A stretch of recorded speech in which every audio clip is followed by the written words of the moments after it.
Shalom. First and foremost, I would like to give all praises, honor, and glory unto Yahweh, Bahashem, Yahweh Shai, Bahashem Kakwadash. Next, I would like to give double honors to the apostles, bishops, and elders of Great Millstone. I would like to give double honors to the high priest men that taught them. Peace, blessings, and safety to all of the sincere Akim that's pushing this gospel throughout the four corners of the truth. And those that's presenting their bodies as a living sacrifice. Unto you, I say Shalom.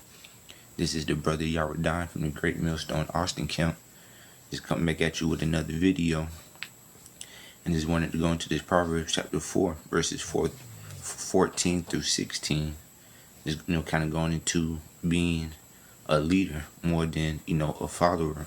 Not only knowing, right from wrong, but as that saying goes, if you know better, then you'll do better. And Lord willing, I pray that this video is edifying. This is Proverbs chapter 4, verse 14. Enter not into the path of the wicked, and go not in the way of evil men. So falling behind one, who's wicked and evil, will do nothing but produce more wickedness and evils. And therefore, that would ultimately lead you to death and destruction.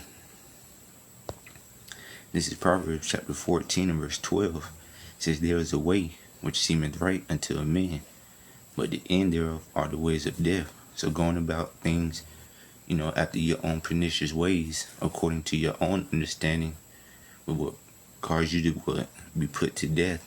Instead, you should be following within these laws, statutes, and commandments, because these scriptures is a guideline to life, is what leads us into that everlasting life. This is Psalms chapter 119, verse 105. Thy word is a lamp unto my feet and a light unto my path. So ultimately, this truth, having a wisdom, knowledge, and understanding of these scriptures is what's going to lead you, down that path in which you ought to be taken, which is what is going to be that straight and narrow path which would lead you, unto salvation. This is Psalms chapter 1, verse 1.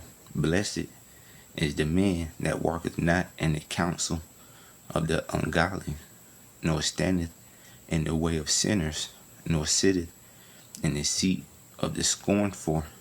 So, blessed is the man that ultimately that can, remove himself from certain people or a crowd of people or a certain situation when he doesn't need to be in it. Goes into having that spirit of discernment, knowing how to use it and when to use it. So this is back in Proverbs chapter 14 and 12.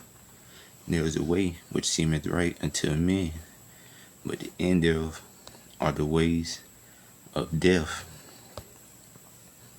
We'll jump back in that Proverbs 4 and 14 again. Enter not into the path of the wicked, and go not in the way of evil men.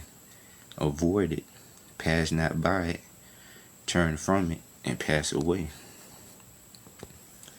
Proverbs chapter 27 and 12 says, a prudent man, which is a wise man, a man of much understanding, or of understanding, what foreseeth the evil and hideth himself.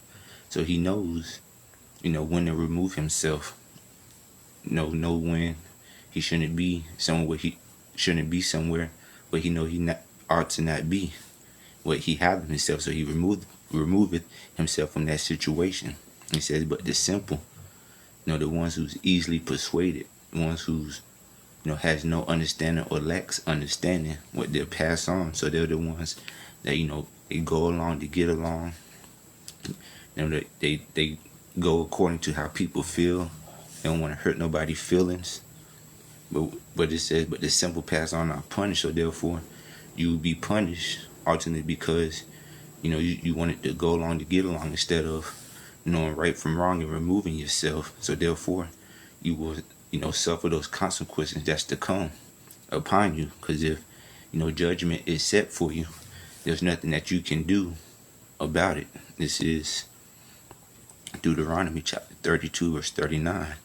See now that I, even I, am he, and there is no God with me. I kill and I make alive. I wound and I heal. neither is there any that can deliver out of my hand.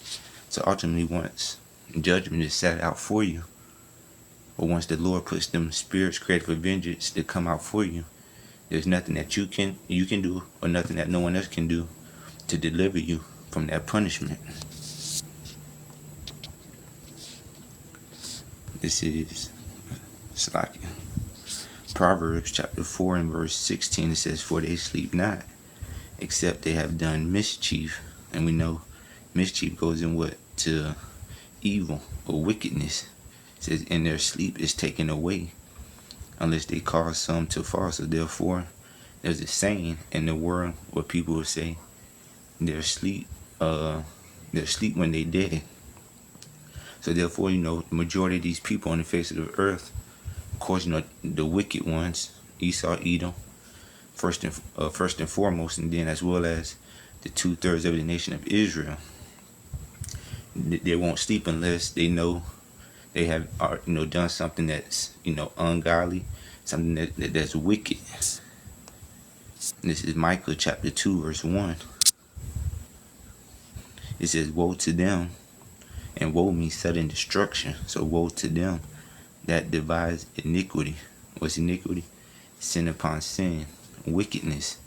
It says, "And work evil upon their beds. When the morning is light, they practice it, because it is in the power of their hand."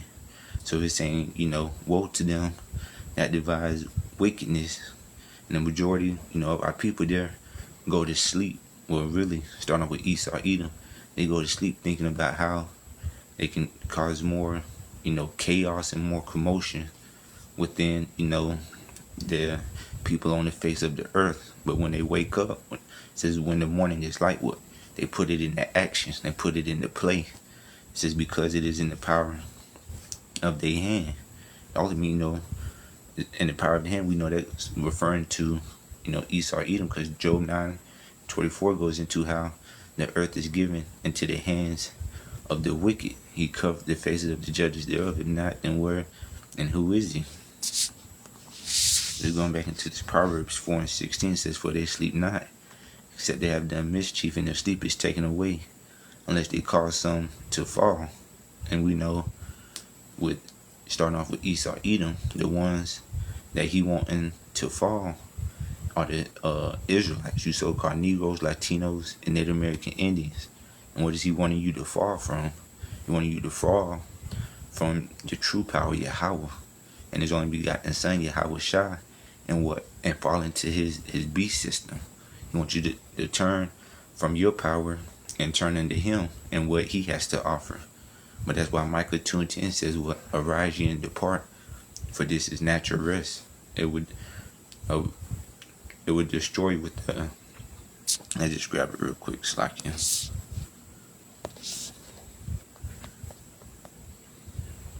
Micah 2:10. It says, "Arise ye and depart, for this is not your rest, because it is polluted. It shall destroy you even with a sore destruction." So ultimately means what? Depart, come from out of the ways of America, Babylon the Great. Come out from, the way that people operate. It says, and depart, meaning, it says, "For this is natural rest, because it is polluted." So therefore, depart from the ways of this world and put on that spiritual mindset. It's a spiritual depart that is referring to, not an actual physical departure. So it is polluted because it's what? Is wicked, and shall destroy you with a sore destruction. So therefore, you shouldn't be leaning upon, Esau, Edom. You should be putting all your faith and hope within, Yahweh Hashem, Yahweh Shai. So Lord willing, with that, I pray that this video was edifying.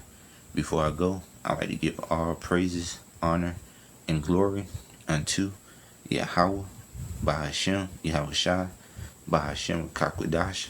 Next, I would like to give double honors to the apostles, bishops, and elders of Great Millstone. I would like to give double honors to the high priestmen that taught them. Peace, blessings, and safety to all of the sincere icon that's pushing this gospel throughout the four corners of the earth with our sincerity and truth in those that's presenting their bodies as a living sacrifice. Shalom.